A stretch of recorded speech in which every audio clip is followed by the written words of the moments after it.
Hi అండి. Welcome to అమోఘం by Aparna. ఈరోజు మనం వంకాయ పచ్చికారం వేపుడు ఎలా చేసుకోవాలో చూద్దామండి. ముందుగా మిక్సీ జార్ పెట్టుకొని పచ్చిమిరపకాయలు యాడ్ చేసుకున్నానండి. నేను 10 దాకా యాడ్ చేసుకున్నాను మంటగా ఉన్నవి. ఇందులోకి 7, 8 వెల్లిపాయలు కూడా యాడ్ చేసుకున్నానండి. 1 ఇంచ్ సైజ్ అల్లం ముక్కలుగా కట్ చేసుకొని ఒకటి యాడ్ చేసుకున్నానండి. అన్నిటినీ కూడా గ్రైండ్ చేసుకున్నానండి.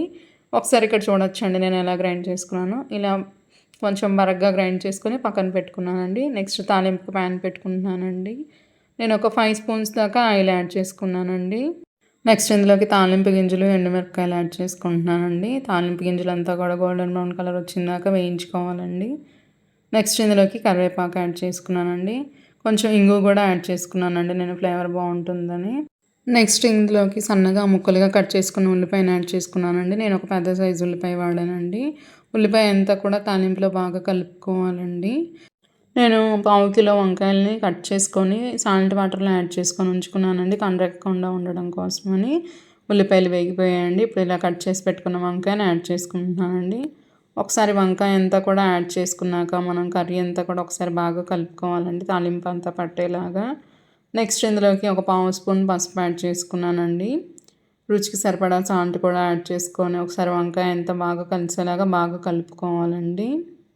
నేను వంకాయని 5 మినిట్స్ పాటు మగ్గించుకుంటున్నానండి మూత పెట్టుకొని. మనం అడుగంటకుండా మధ్య మధ్యలో కలుపుకుంటూ ఉండాలండి. ఒకసారి ఇక్కడ చూడొచ్చు నేను వంకాయని చెక్ చేసుకుంటున్నానండి. వంకాయ అంతా కూడా బాగా మగ్గిపోయింది. 50% మగ్గిపోయినాక నెక్స్ట్ ఇందులోకి మనం గ్రైండ్ చేసి పెట్టుకున్న పచ్చిమిర్చి, అల్లం వెల్లుల్లి పేస్ట్ని యాడ్ చేసుకొని ఒకసారి అంతా బాగా పట్టేలాగా కలుపుకోవాలండి. ఇలా కర్రీ అంతా స్ప్రెడ్ చేసుకున్నాక మళ్ళీ ఒక 5 మినిట్స్ మూత పెట్టుకోండి. స్లో ఫ్లేమ్లోనే మగ్గించుకుంటున్నానండి. పచ్చికారం అంతా కూడా పచ్చివాసన పోయి మంచిగా వంకాయకి బాగా పడుతుందండి ఇలా ఉడికించుకోవడం వల్ల. ఒకసారి ఇక్కడ చూడొచ్చండి నేను చెక్ చేసుకుంటున్నాను. ఆయిల్ అంతా కూడా బయటకు వచ్చిందండి. అంతా దగ్గరగా మగ్గిపోయింది. నెక్స్ట్ ఇందులోకి ఒక 1 స్పూన్ దాకా ధనియాల పొడి యాడ్ చేసుకున్నానండి నేను. ఒకసారి కర్రీ అంతా బాగా కలుపుకొని మళ్ళీ మూత పెట్టుకొని ఒక 2 మినిట్స్ దాకా మగ్గించుకున్నానండి నేను. ఒకసారి నేను కర్రీని చెక్ చేసుకుంటున్నానండి. ఆయిల్ అంతా కూడా బయటకు వచ్చేసింది. కర్రీ అంతా కూడా దగ్గరికి అయిపోయిందండి. నెక్స్ట్ ఇందులోకి నేను ఎండు కొబ్బరిది తురుము యాడ్ చేసుకుంటున్నానండి. నేను ఒక 2 స్పూన్స్ దాకా యాడ్ చేసుకున్నాను.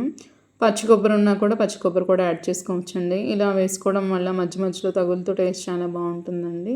కొంచెం కొత్తిమీర కూడా యాడ్ చేసుకొని ఒక 1 మినిట్ ఉంచి స్టవ్ ఆఫ్ చేసుకున్నానండి. వంకాయ పచ్చికారం వేపుడు రెడీ అయ్యండి. వేడి వేడి అన్నంకి, చపాతీకి చాలా బాగుంటుందండి డిఫరెంట్గా. పిల్లలు కూడా ఇష్టంగా తింటారు. ప్లీజ్ ఫాలో అమోఘం by Aparna. Like, share, subscribe. Thank you for watching us అండి.